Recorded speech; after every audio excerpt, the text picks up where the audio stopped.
right in and start recording. Do it. And say welcome to this week's edition of Social Chatter. I see Christian just popped in too, so awesome. I am Vincent Orlek. I'm joined by a good friend here, Nick Bushwain. Nick is in the Southern California area. He's in Northern California? Mm-hmm. Wait, I thought you were in San Diego for some reason. Oh, because you went to the social media day. That's right. Yeah, I did. So where are you exactly? Stockton, California. Stockton. And Stockton's is that near Fresno or Sacramento or? It's north of Fresno, about 45 minutes south of Sacramento. Cool. And career-wise and for a living, Nick, tell everybody what you do.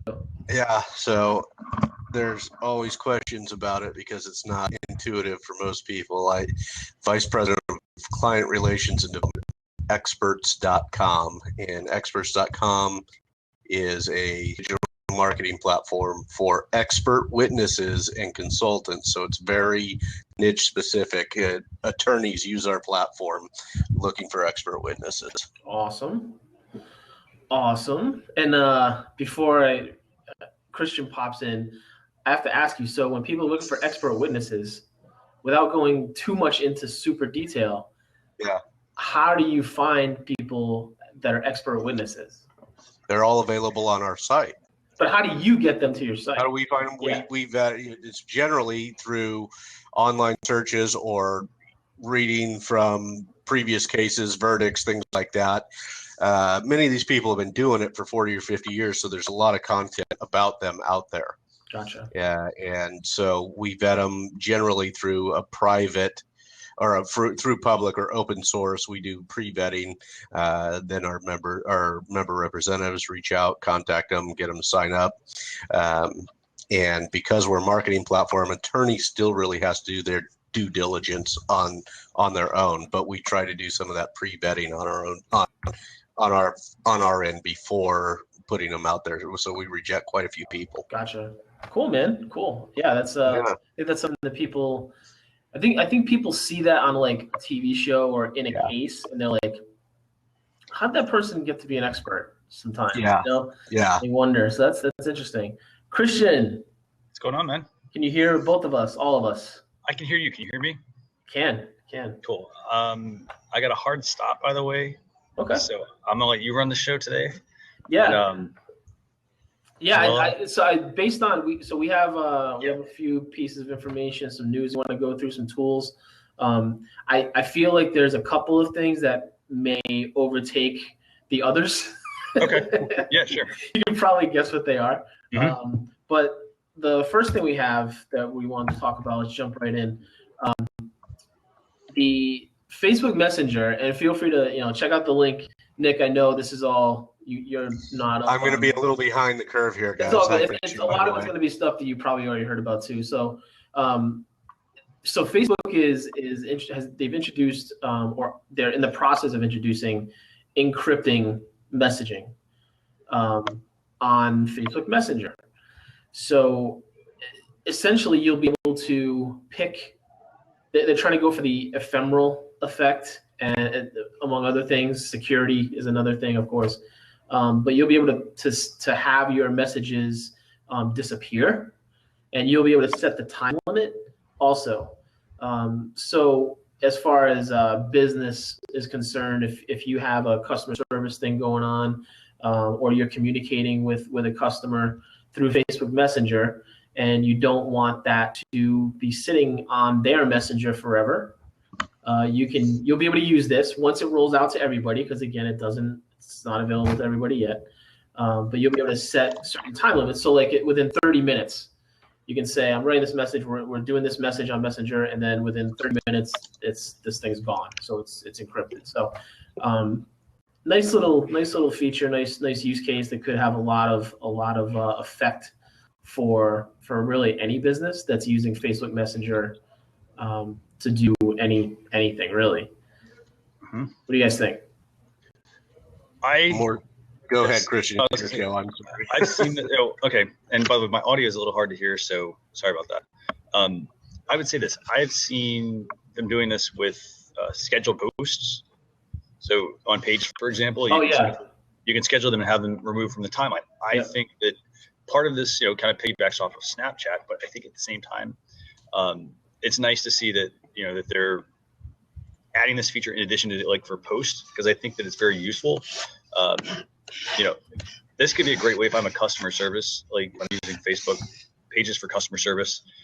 Maybe I, for instance, want to reply back to somebody, and after a certain amount of time, just have it kind of go, disappear. I think that makes sense because, while it's great I believe in following up for customer service, but at the same time, there's only so much you can do if the responsibility is on the person who reached out to you.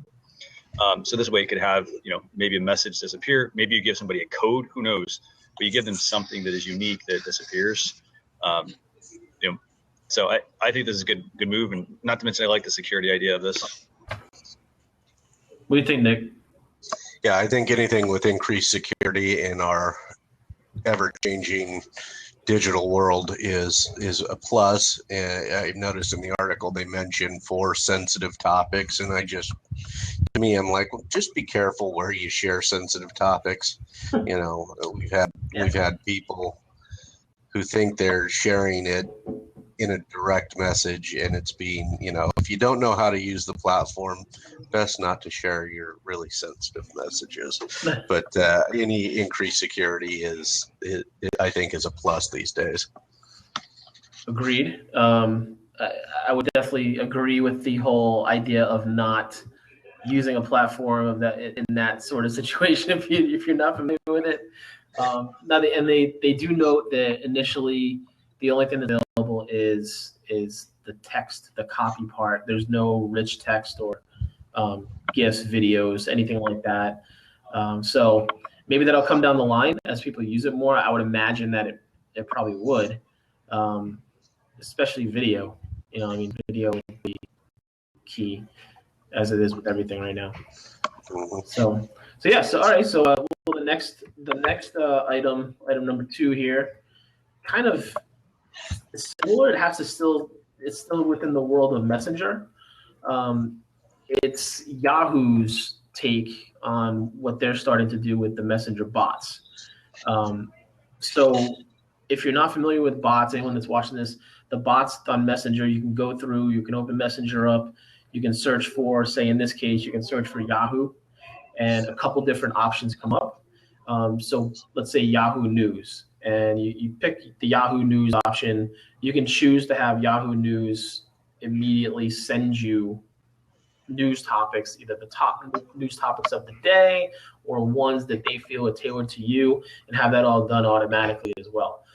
So that's Yahoo is jumping into that world with some different offerings, ones that make sense, right? News, weather, finance, stocks, things like that, but also some services having to do with pets. So it's interesting. I definitely feel Yahoo is they're going to try to do a lot more with that. This is totally just putting their toes in the water or getting the foundation laid for the rest of what's coming. Have you guys been using the bots at all? I have not. I haven't used them much either. For the purposes of this, I was kind of checking them out. But how about you, Christian? Have you been using the bots? I've not really used them very much. Again, I kind of stick to the tried and true ways of using Messenger. So I think they're useful, but again, here's the other thing. Like, I'm on my phone, for instance, most of the time, and so I get a lot of that already in my mobile device. I can use like Siri and so forth to kind of get access to that sort of thing. Right. It is nice to have it in, for instance, in Facebook Messenger. At the same time, though, I also use other tools on my laptop where I can pull this information without having to actually even go to Messenger. So I think it's useful for, probably the average person, to kind of get in the habit of using it. But I think there's a lot that people are still going to have to, bring people up to speed on, because a lot of people, they probably are still just in the early stages of using Messenger, not knowing, for instance, about bots, not really understanding how they work, what types of things they can do, and so forth with it. It seems like what I'm reading in this article that the bot is similar. more direct in the mobile app, but it seems similar to how we've been using Google Alerts for years. Is that am I misreading that, or is it similar to that? It's just now on your mobile device in the app with the Yeah, it can be similar. There's a couple different ways you can set it up. But it feel and I agree with Gilbertism there about too little, too late. I mean, that's kind of the case with Yahoo. It's been the case with them for a while. And who knows what's even going to happen with their situation with their CEO. I mean, there seems to be a lot of talk that Marissa Mayer is not going to be there much longer. But this like feels like it's more on the Facebook side, like with the bots. Going back to the kind of the overall bots discussion, it feels like when you use them, you can feel how they're trying to still and again pull everything in to one spot. So now it's Facebook, not even just trying to keep you on the Facebook platform. It's put you on mobile in the Messenger. Okay. Where everything, like they're hoping that eventually everything, your news, all this stuff is not even in your Facebook feed, but you're in Messenger and it's popping up for you. So I don't know. I don't know if that shift can happen. It's Facebook, so you never know. There's so many people, but I don't see myself ever going to the Messenger as like my main everything app. Yeah, personally. right. So is this kind of like, well, you don't need to have your CNBC app separate because you can get our Yahoo Finance right here in Messenger? Is that what they're trying to do for me? That's what it seems like. I mean, in this particular case with the news and the finance and all that, that's where they're trying to go with it. And then Facebook on the larger end is trying to get all these companies to put that content into a bot form to serve it up that much quicker. They want people to basically stay on Facebook as much as they possibly can, and this is another way to further like entrench everyone into doing that. I like for example, you are going to have people that are still part of the Yahoo crowd, but I kind of sort of feel this is a little it's kind of too late. There's so many other here's the thing, and I said this earlier, like I use Messenger for certain things, For instance, Vince and I chat on Messenger all the time on my mobile device, on my laptop. I can get most of that information, for instance, if I'm on a Mac, from my notifications widget. Already set up with, for instance, stocks that I might be interested in.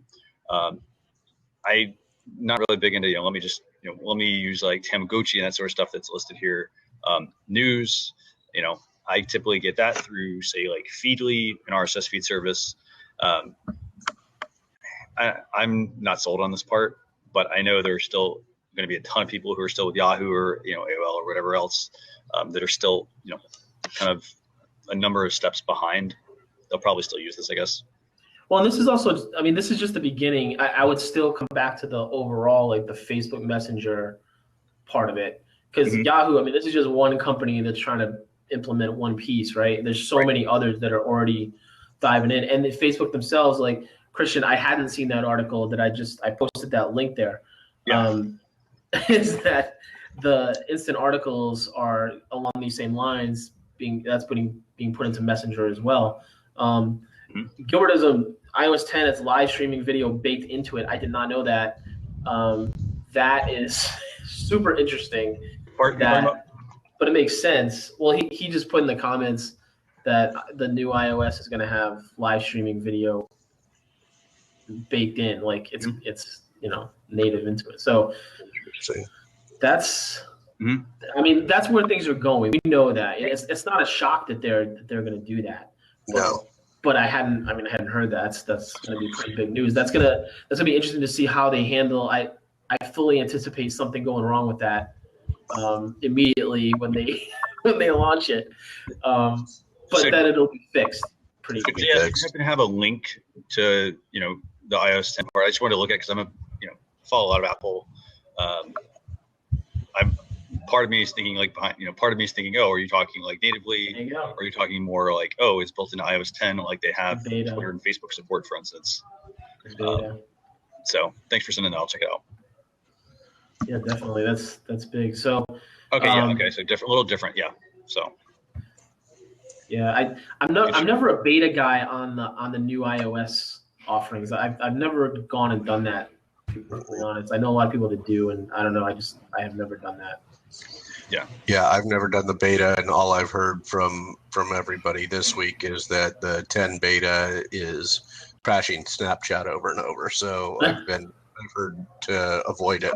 So well, yeah, so that's why it's still in beta, and hopefully they'll work that out, because otherwise we're gonna have a lot of angry people for sure, and it'll have to get fixed pretty quick. So we'll move on to the next item here. It's Snapchat related. Speaking of Snapchat, actually, it was a pretty good flow so far. I just go from one. That's a good segue. Yeah. So Snapchat, this isn't like a huge deal. It is for those celebrities, but basically what you'll be able to do now is in Snapchat, when someone, the example they used specifically was Jimmy Fallon and Fallon Tonight, where when you look on their Snap, you see the Snap in a story, you'll be able to click on there, or even not in a story, but when you see their Snap and you see their name, you'll be able to tap on their name on the Snap. So it's almost like so this is what this means. You're able to tap on that, and they'll take you to the best way to follow them. Easiest way, you follow them right away. So open it up, the little window that shows and says follow, add as friend. What that tells me is that, well, they can put clickable things on a Snap. Mm-hmm. Right? I mean, whether it's a URL or that username, I mean, they have that ability. I don't think that I doubted that they did, but it's nice to see something like that coming in now and kind of confirming that. I don't know if that means soon enough we'll have clickable URLs or clickable things within a Snap, on a Snap itself. But that's the first that we've seen of something like that. Yeah, that's interesting. Yeah, Nick, I mean, I know you're Snapchat crazy like I am. You do some awesome Snapchat stuff. You're funny, man. I like it. Thanks. Brilliant political commentary usually. Satirical, on a satirical side. I try and do it evenly on all sides, though. I try not to take any positions. Yeah, I think this is interesting. I think this will be interesting for those of us in the marketing space to be able to put your Bitly into.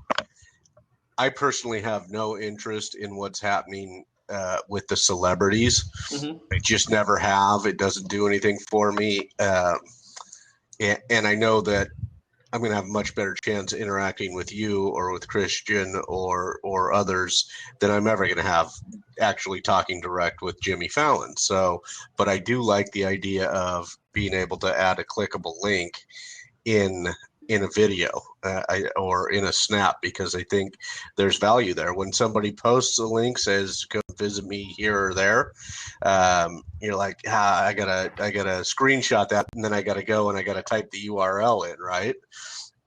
So I think this gives me some hope that we'll have some easier ways to access when Vincent says, hey, I'm going to be here on this date at this time. It gives me easier way to access what you're going to be doing there. Or even if they roll out the clickable usernames like they have for celebrities right now to everybody. Yeah. How many times do you watch? I don't know if you do, Nick, or I don't know how many people do. I know I do. Like, I'll watch a story in the live stories, and it's from like a concert, right? And everyone's snapping at this concert or something. And if their username is at the top, and I can go follow someone while I'm watching, I don't know them, but it looks like someone I want to follow for whatever reason. I can just click on it, on their username, and follow them. That's huge. Yeah. Another discovery tool. Yeah. Now it's good and bad, right? It's good, positive and negative. Yeah. I think as long as they keep the numbers, they need to keep the numbers of followers and things like that invisible. If they start saying, we want to know, we're going to show you how many followers somebody has, I won't like that so much. Right. Well, I think it's coming where, I don't know if they'll show everybody, but for you to know. Yeah, for me to know. Yeah. That would be. That's one thing. Yeah. But the nice thing about Snapchat right now is it's kind of an even playing field, isn't it? Without somebody having 10,000 followers. Even if it's not, it feels like it is. It feels like it is. Yeah, I mean, there's definitely people that have. We know them. They have. Sure. They're pushing it out there, which is all good. You know, I mean, they're doing what they want to do. But they have a number of followers. They have more than a few thousand even. Right. But it's still like a one-on-one thing when you're watching a snap. Or let me ask you this, because when they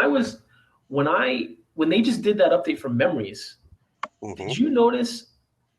I didn't have the ability to chat with everybody before. On the bottom, like on the bottom of a snap, you had to be following each other to be able to chat with someone. And now, if every person who I follow, every person I follow does not follow me back. I know that for sure. But every snap that I watch now, I can chat with that person. Yes, I don't know that I knew that before, but it seems like every story that I follow or every person that I follow, I am able to chat with them unless they have the chat turned off. But no, I did not. That's something new. I did not know that. I wonder if that's what it is. I wonder if when the memories thing happened, it like reset every single person's settings. So if you don't know that you have to go and turn off your ability to chat with me. Yeah. I bet that's what it is. Now that you say that, I bet that's what it is. Interesting. Because that's happened before where they've like made an update. And I remember people saying, oh, well, I don't know why all of a sudden I'm not following someone, because when this update happened, they have to go back and refollow people. Interesting. That is interesting to me. I didn't know that either. On the last, I'm newer to it, but I'm using it quite a bit. So Gilbertism, I would say that. That is what it's. Relatively speaking, it's a problem as far as lack of directories. The best directory for Snapchat right now is Ghost Codes, the app. If you get the app Ghost Codes, for lack of a better resource, that is the best one right now. I like it. It lets you go through and kind of see who has similar interests and things like that. But Snapchat definitely needs to have some sort of native discoverable tool. It doesn't really, well, it depends what you're looking to do. If it doesn't really help, are you looking to connect with people? Everyone's not in there. Everyone is not in there for sure. It's a limited amount of people that's in there. So depending on what you're trying to do, I didn't say it's the best thing ever, but it's the best thing that's available right now. 2.4K, whatever that means. Yeah, you have 2.4 hearts. Yeah. Likes. Yeah, which some people may be putting there in hoping that you'll do it back. But discoverability is an issue on Snapchat. I'm okay with it personally, because on Snapchat, as you probably know, I do things a lot different over there than I do on most other platforms. Yep. Because that one allows me to be a little bit more personal rather than professional. Absolutely. Christian, where are you on all this, buddy? I think overall, from a Snapchat perspective, I definitely agree. It needs to be a little better organized. Not really too big on the whole celebrity thing. This is my take. I actually think that what they're doing is they're probably doing a little testing on this. Here's the thing. We've talked about this before. Every single one of these sites are stealing from one another's playbook every single time. And so what they're doing is, I think they're going to probably, they're taking a page, in this case, out of the Facebook Live playbook, which was, let's roll this out to celebrities. Let's get them using it. Show them how easy it is, help them build up their network. And hey, we see how it works. Let's now use it on, let's apply that same model to people with regular accounts. Yep. Yeah, that makes total sense. That's how they do these rollouts, right? And it'll slowly become available to everybody. Real quick housekeeping question. Christian, are you listed as a co-host on your screen? I am, yes. Okay, I just want to make sure so that you get the file of this afterwards. Yeah. Oh, cool. That's good. Yeah. And here's what I think we should do with this, right? We're about halfway through almost. Yeah. The dominating topic so far this week is Pokemon. All right. Uh-huh. Let's just It's the elephant in the room. We're not going to not discuss it. I think we should devote some time to this. So let's do this. I dumped one other I put one other article in. Well, actually, there's two other articles I guess that we did want to chat about. Let's quickly cover those. I think we can talk about them in just a couple minutes, and then let's just do a quick thing with Pokemon. Does that work? Or then do most of it on Pokemon? Go ahead. Go for it. Okay, it's cool. So two quick things actually. So one of those is Facebook Live. Okay, Facebook Live has community standards, and this is important. Quick thing to touch on, but it's important because a lot of people are, they're using Facebook Live, which is awesome. A lot of people are really adopting it, but they're adopting it for pretty much like some of the almost like the wrong reasons. You have a lot of people that are doing things the right way. They're using it to either connect with their audience a little bit better, market some of their content. But then you have other people that are literally broadcasting things that are, let's see, violent. I don't say negative, but just extremely violent. And the Facebook has now rolled out these new community standards. Really, I would just suggest everybody go take a look and read through them. I actually can't get to the article for some reason. I can't either. That's that link. The link is in the. Let me see. But to let's see. Actually, it looks like they removed the article. That's very interesting. Well, the bottom line is they released some community standards.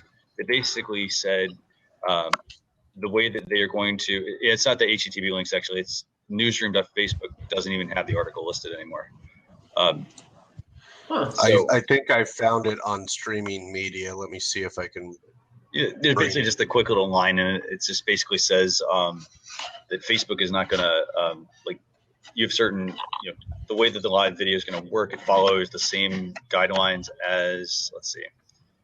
Well, and this is in response to the shooting. Yeah, one of the shootings. There's like multiple. Unfortunately, yeah. At least two that I know of. The one specifically in the vehicle where the girlfriend used Facebook Live to document what happened in the officer involved shooting. Yeah.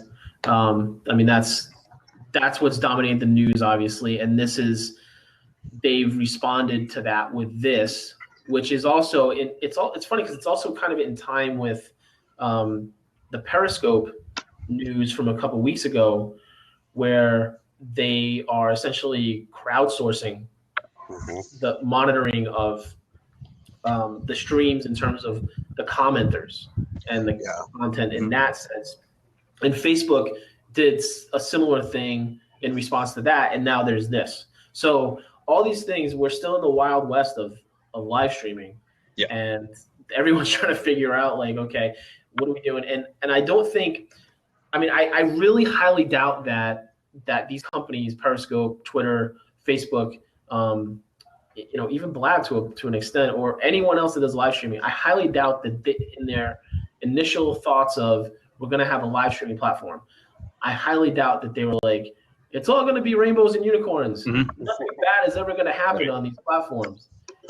Especially Facebook. Come on, obviously. Yeah. We already had something happen with Periscope last year. I think it was last year or earlier this year with the reporter and the cameraman getting shot by the former worker at the TV station live on Periscope. Like that was the first one I remember that was like that. Yeah, and then we had the periscoping drunk driver. So all crimes and things are going to be occurring on live stream. In fact, those of us who in the legal community on live streaming were discussing this in quite a bit of depth. Yeah.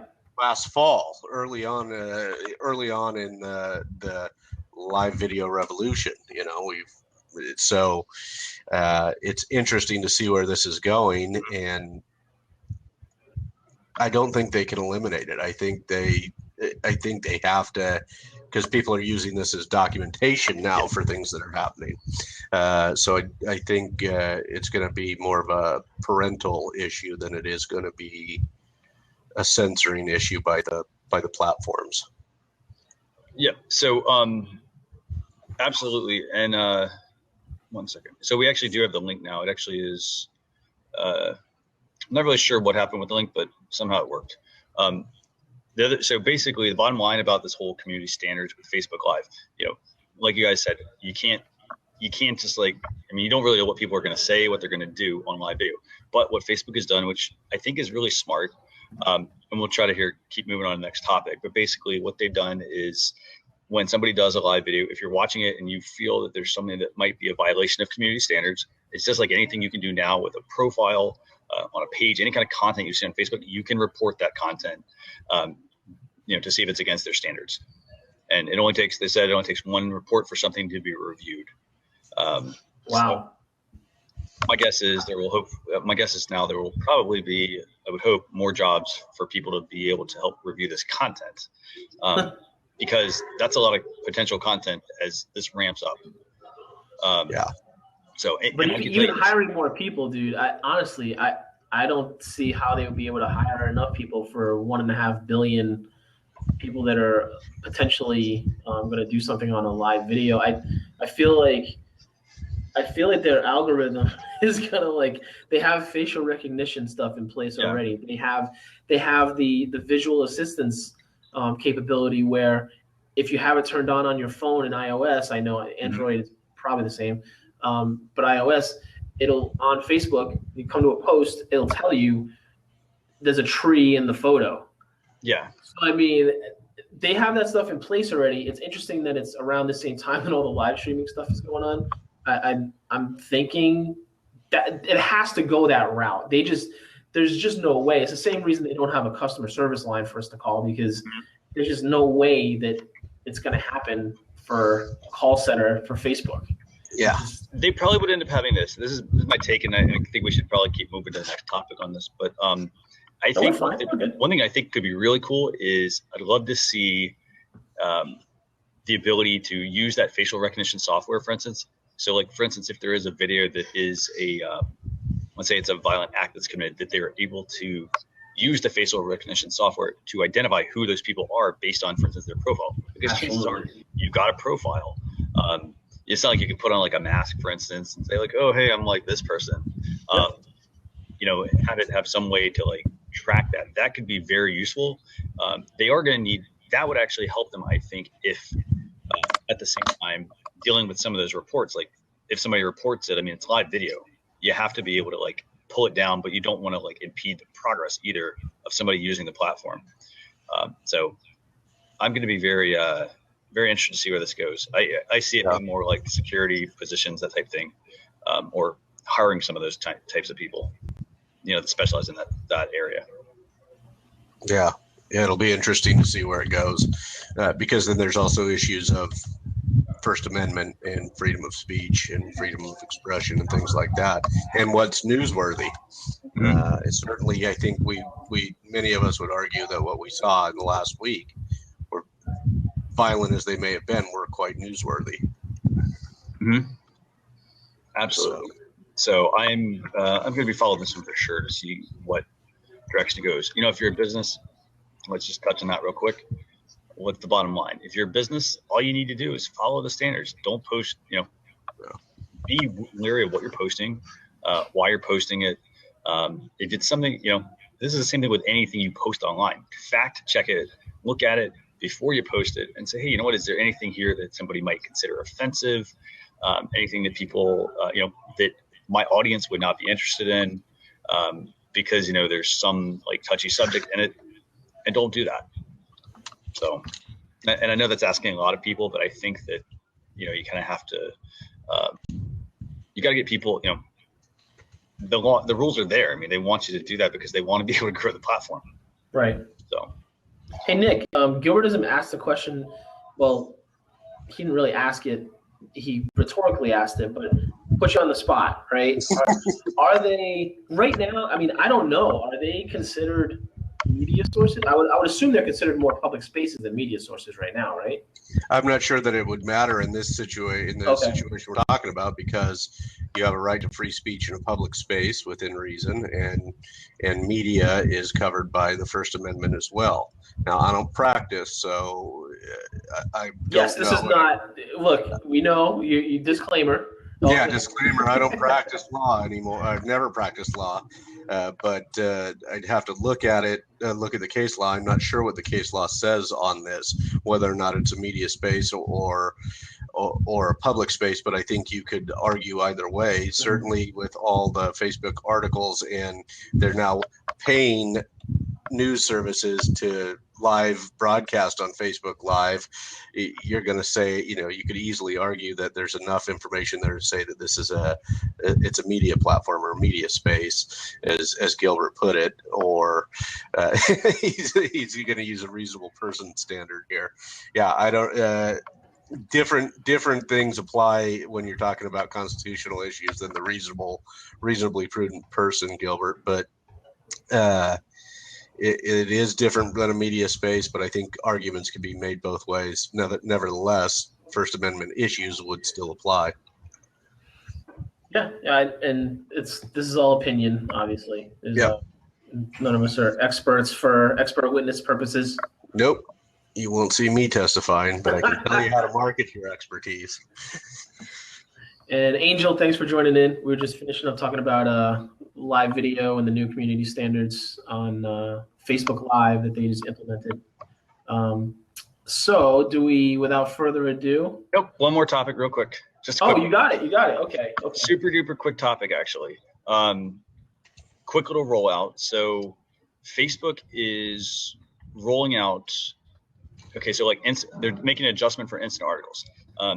If you are using instant articles right now, if your blog is set up for this, when you share this content on Facebook currently on desktop, on mobile, when somebody taps on an article, clicks on an article, it loads the instant article, which is awesome.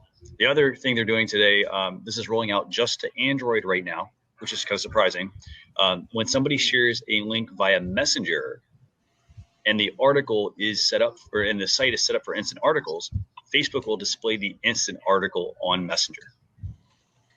Not terribly huge news. I mean, I guess the bigger piece of this is if you're not using instant articles, this is a clear indicator that you probably should start to set your site up for instant articles, so that as people are starting to share them, whether they're passing around through Messenger or through Facebook overall, people are able to get to your site faster and read the content. Facebook seems to think that people click through and share the content a lot more than they do without than sites that are using instant or not using instant articles. So for like a business purpose, I mean, every business is not going to get on instant articles. It's just not right now. Maybe eventually, right? Because it's not super easy. You need a lot of content, right? Right. There's a lot, yeah. So, is it like 250 articles or something? It's actually, so you only have to have 10. Oh, they dropped where did I get that number from? What was I thinking? But here's the trick. So there's a fair amount of setup involved in instant articles. Depending on what platform you use, it doesn't. There are different instructions. If you have questions on that, you're welcome to reach out to myself, to Vincent, at Social Chefs, at CK Rocks. Nick, I don't know if you're familiar with setting up instant articles. I have not done it. So I can help you. I've looked at it and it seemed almost, even the 10 seemed a little daunting. Right. Well, right. It depends on also how much you blog. Like if you don't blog very often, 10 is a lot. Yeah. But once you get them set up, I mean, it's pretty simple. You have to have existing content. If you don't have content, you got to write the content, and you just have to set up your site. And it's not too complicated, but it is a little time consuming. But the benefit is, it's supposed to take people off of using a mobile design site, which usually loads slow apparently to Facebook, and move you into loading a site that is just really streamlined for mobile. So I like to push into Messenger. It's kind of like a no-brainer. You kind of expected it to go there. I would even say the next thing is, okay, well, somebody shares instant articles. When I click on the mobile device, if I click it on Messenger, next thing is going to be, well, hey, if I click on a comment, for instance, I guess, if somebody shares instant articles, a link there, that should show up in an instant article as well, I guess. So Angel just asked that question about, can she post articles she's written for magazines? It just has to be an article that is on your site? Or you post it into instant articles itself? No. Okay, so if for example, if Angel, if you've set up instant articles, if the site has set up instant articles and you share their link, it's going to get basically a little lightning bolt on the mobile device. And the mobile device basically that indicates it's an instant article. And when somebody taps on that or clicks on it, it's going to load the instant article version of the site. So in order to post that, the site basically that you wrote for has to have instant article set up. Okay. And for her to do it herself, she has to have access to the dashboard for the site. She has to be an admin on the Facebook page because she has to. There are actions that have to be completed through the Facebook page. Right. So. Okay. So yeah. Got it. Okay, so that's all I got right there. And so we'll talk Pokemon here for a couple minutes, and I got a jet in about 10 minutes. Cool. So and okay. let me. So there's been a lot of talk about Pokemon Go, the new mobile app that came out this past week. We can't ignore it. It's a huge story. It's a huge deal. Huge user base. More users as we speak constantly. I believe it's already the biggest mobile game app in history at this point.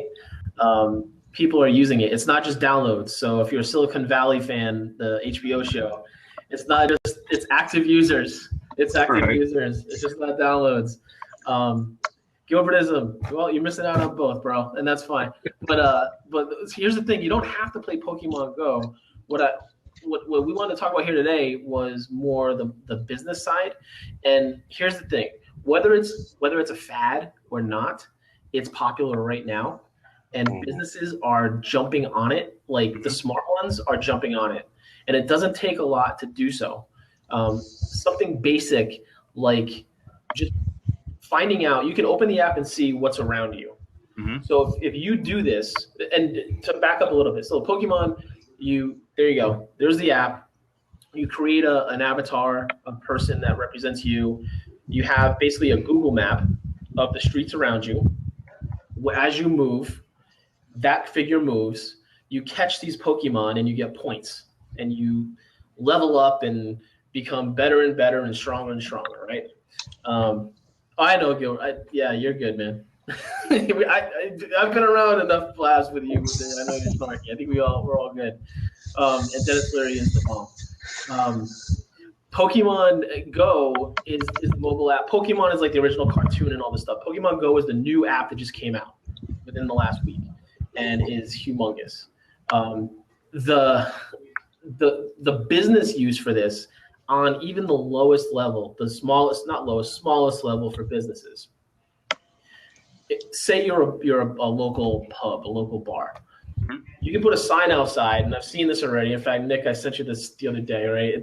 One bar in particular that I saw a picture of, they put a sign out, and they're like, hey, come, we have Pokemon here, come in. And it's like, hey, drawing traffic inside, right?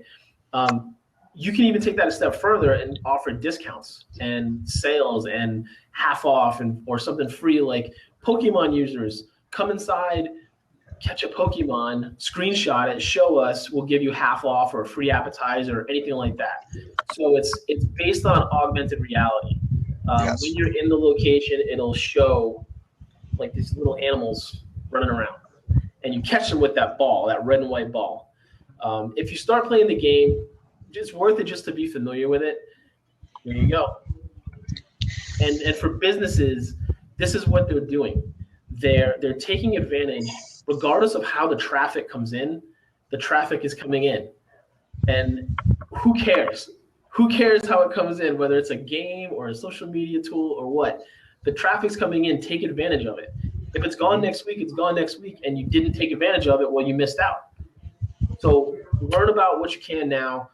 Try to take advantage of it. There's another thing called a lure that Gilbertism was referring to, that it's a monetization tool for Pokemon. You can pay, and it's $1, I want to say, each time, to lure these little animals within the game to your surrounding area.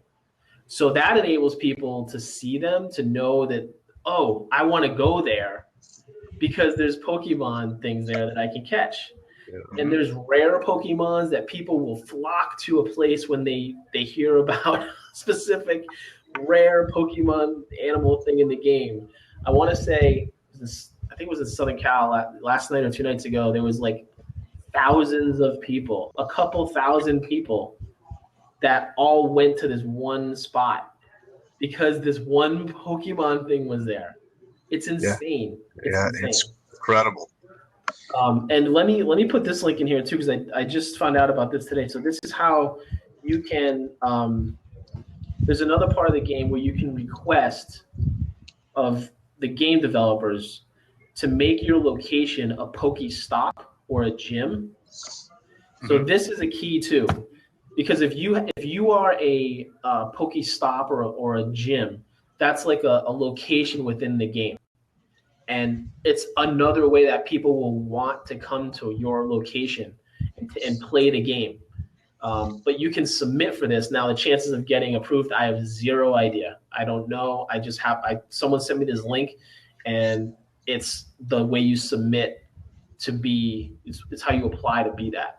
Well, it's really only been since Saturday or Sunday that the app went live, right? Yeah, so people are trying to figure it out as we go. Everybody's new to it. Yeah, I mean, well, for the most part, I shouldn't say everybody, because there are people that they know Pokemon, so they know they already know how to play the game. Like the game, right. This is based on Pokemon the cartoon, Pokemon the Game Boy game, all that. It's the mid '90s, early 2000s rush of Pokemon. It was my little brother's generation. It wasn't mine.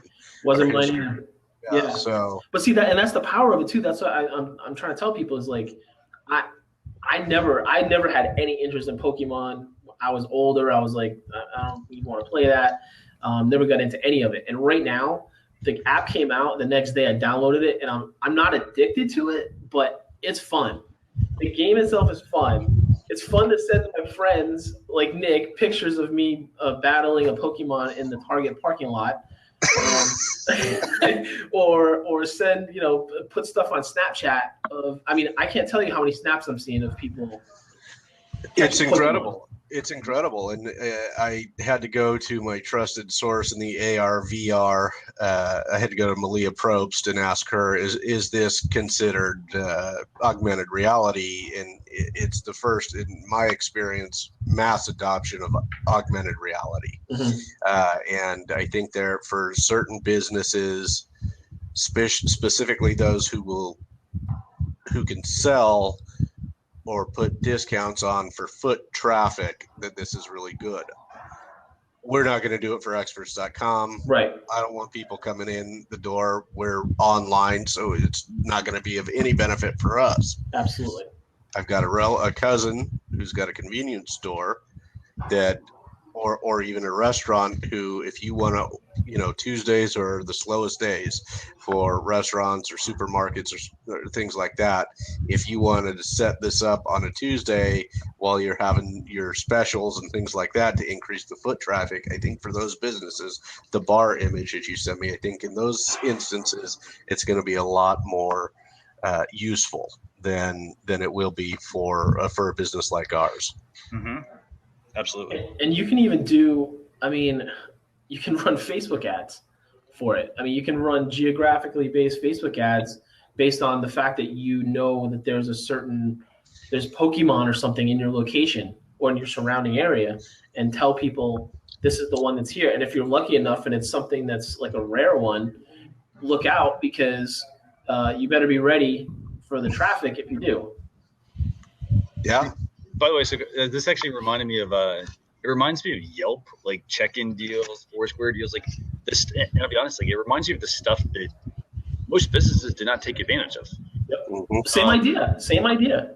It's only interactive, much more interactive, much more real time. And the only downside, because this is actually interesting, this is something we've been chatting about all week here. I'm here, like I said, Vincent, giving it social media training, blogging training. We've been talking about ways you can monetize this, and it's one of those where I think what they need to do is they need to, and maybe they just, because right now they have access to all of the test data. They're pretty much putting these out everywhere. And so the unfortunate side is they're showing up every single place. They're showing up places that people probably don't want them. Like I know a lot of museums have started to ban them, or have started to tell people, we do not want you to come here for Pokemon. I'm not sure. Fine. I love the ideas of monetizing, like giving a business the ability to do this. to give them more control over, I guess, their specials wherever they could run with this. To opt out. Absolutely, there needs to be a completely opt-out process in this. I could also see a couple other things that businesses do. One, I think there needs to be the opt-out process. I think at the same time, you're going to start to see businesses. I was saying, tell somebody earlier today, it's going to become like, you see a car with like a ton of bumper stickers on it, right? There's all these different little gimmicks, I guess, in a way to get somebody into the business. Hey, like us on Facebook, follow us on Twitter. Hey, we've got a Foursquare check-in deal. We've got Yelp. Now we're going to have Pokemon. Review us on Google Maps or Google Local or whatever. So I love the idea of businesses getting more into this. It's interesting because it really is just a newer version of of a Yelp check-in deal or a Foursquare deal. So. But it's the hottest trend. Oh, go ahead, Nick. Yeah, I was just going to say, in a month, something new may come around, but I think this is the beginning. The next, I was telling Vincent, I think this morning on text, that I think this is the first of many iterations of this type of interactive gamification. Yeah. And I think it's only going to improve. So this one, where I was telling Vincent the other day that. It's not really grabbing my attention much. I'm playing with it because I feel like I need to be in the know as to how others might use it. It's certainly not something I could sell my customers. They're not going to go for it. Lawyers also are not likely to go for it. But being in this social and digital marketing, I thought I'd better play with it just to understand it. Yeah. It's not grasping my attention, but the next iteration may very well grab my attention.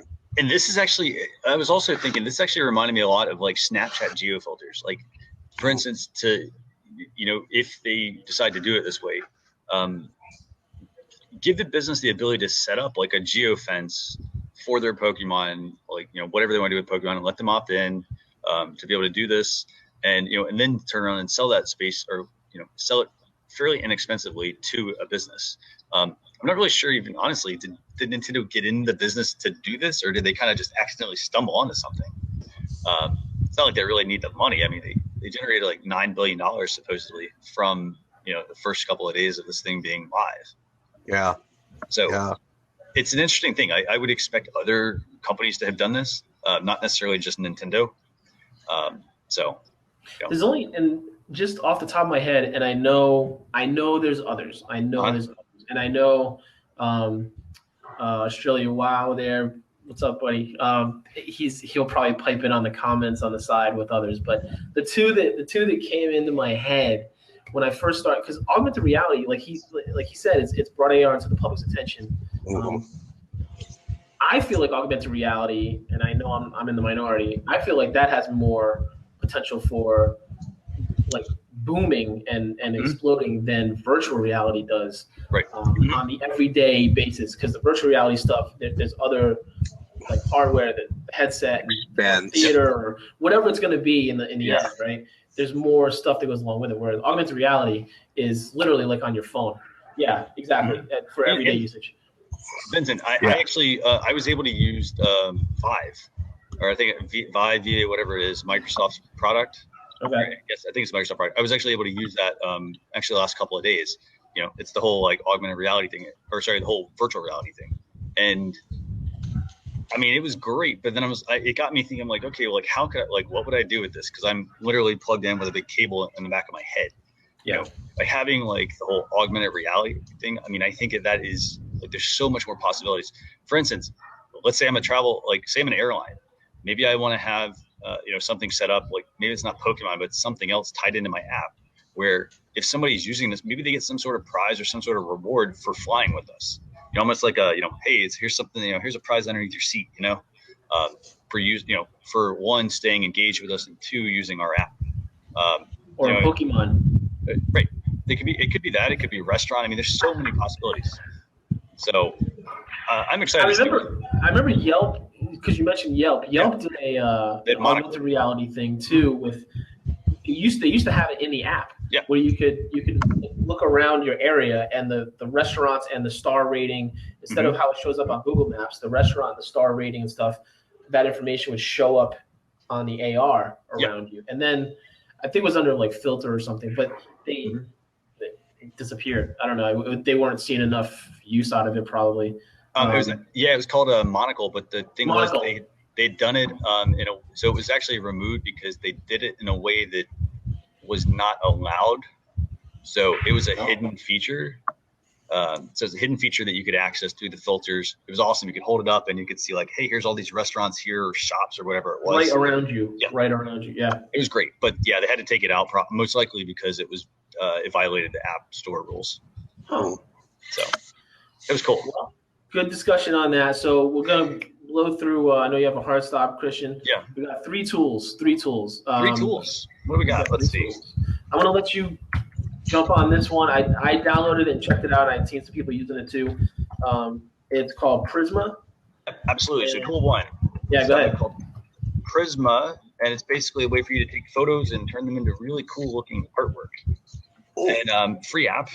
Actually a fun little app. I was playing around with this the other day, and I know there are other apps that they take your photo and they draw like something out of it.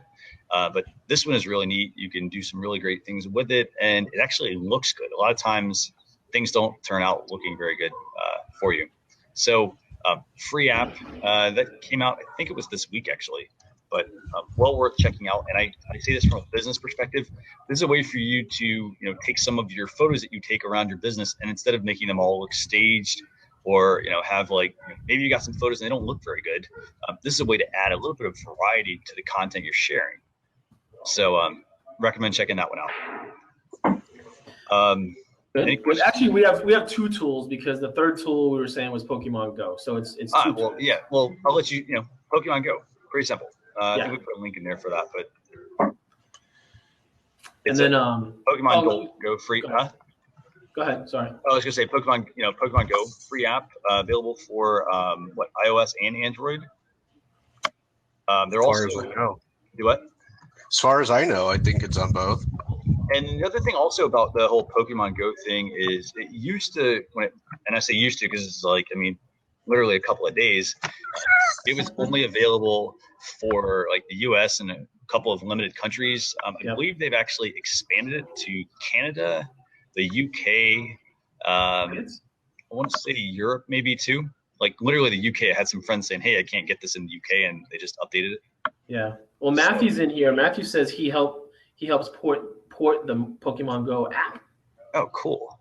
So if you want to chime in, we're running up against the clock here for the end of the show. If you want to chime in, Matthew, in the comments there, let us know anything else we should know about it.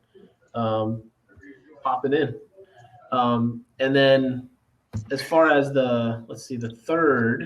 I'm going to let you talk about the third because I don't know the third one very well. Yeah. It's called an Instant, right? Instant. So this is one I ran across recently. I think it's relatively new. But, sometimes you never know. Sometimes something's been around for a year and you never heard of it. But I think this one's pretty new. So Instant is essentially a lifestyle app or a life management app. Mm-hmm. You can download the app, and there's a freemium model. There's two different options for pay model. The freemium model, you get a little bit of reporting. The pay models, you get the full thing, either monthly or a one-time pay of $6. But basically what you're getting is reporting on you and your activity that your phone records. So, for example, it will, if you keep it next to your bed at night, it will track how much sleep you get because it's basing it on it being set down and turned off probably for a certain amount of time or something, right? Mm-hmm. It tells you the phone usage. So right now, I've unlocked my phone 10 times so far today. If I upgrade to Pro, I can get weekly reports, cloud backup, so it's all backed up on iCloud. There's a way to set a limit on how much information you can get. So if there's a limit that you want to set of overusing your phone, when you get to that limit, it'll tell you. It'll keep track of that type of stuff. And then there's also this coach option. So you can text. So the kind of tying it all back together with the bots. If I text something and I ask a question about how much sleep I got last night, did I get enough sleep, for instance? Well, how much sleep did I get last night? And it says you slept 4 hours, 27 minutes on July 13th. Got to get more sleep, man. I know. Last night was rough. No. But so this is actually cool though, because it's basically taking, and let's talk about this from a business perspective here real quickly. So it's great because it talks about how many times you've unlocked your phone, how much you're using your device. You got your sleep patterns, how much fitness you're getting in, places you visited. For example, you can see that you were at home. Fitness is in there. Walking time, how much time you've walked, the steps measurement. So it's all those things, and it's got an Apple Watch app also that ties in to the Apple Watch. So Gilbertism, Tapcast, live video app that allows you to critique or discuss existing content on the web. Okay. I've actually checked that one out. That's a pretty cool one. I would even say this, by the way. So as far as this whole instant thing, the other thing that I think is very useful for this is it has one other business tie-in, because you're probably thinking, well, hey, this is talking about home and how much time I spend at different places and unlocking my phone, but who cares? So here's another reason why. It also does app usage tracking, which I think is very useful. If, for instance, you have certain goals you want to achieve and you're like, well, hey, I'm not getting those things done. Why is that happening? Right. And it might be, for example, you could go in there and say, okay, I'm spending 6 hours, for instance, using Google Chrome or WhatsApp and so forth. And so this is a good indicator, something you could check and adjust as you're trying to get your business off the ground, or you're trying to make adjustments to your business now, your existing business, trying to get some leverage on it. All I know is my phone time clearly outweighs everything else combined. Oh yeah. Walking, traveling, and sleeping combined does not equal my phone times, which I had no doubt that that's the case. Yeah. So, well, cool, man. Hey, listen. I gotta go, guys. I know you gotta go. I know Christian has to go. Nick, thanks for hopping on, man. Really appreciate it. Yeah, thank you. Thanks for having me, guys. I gotta say, this is a great show we had today. Thanks so much for joining, Nick, and Vincent. Thanks a lot for. Thanks everybody. Thanks Gilbertism for chiming in. Australia Wow and everybody. So we will be back next week. Absolutely, and here's next week's show. So if you want to check it out, just go there and subscribe, and we will see you. Nick, hopefully you can join us next week, because I like having this, multiple people on here. I'll see what I can do. Hopefully Thursdays, sometimes I can, sometimes I can't, but I try and listen if I can't join in. Understandable. All right, man. Thanks, guys. Awesome. All right. Thanks, everybody. See you guys later. Bye-bye. Thanks, everyone. Bye. Cool, man. All right, Christian. Well, hey, you made it, huh? Yeah. No, this was actually great. We got everything done. Nice. So, fantastic. Nice. All right, bro. Absolutely. Well, Have fun with the rest of your event there. I'll chat with you when I'm back home. So. Sounds good. Awesome. Thanks everybody that's in here. Steven, Gilbertism. Kelly, thanks to everybody for joining. Kelly, Angel. Lots of great conversation. So awesome. Ending it. All right, later. Bye.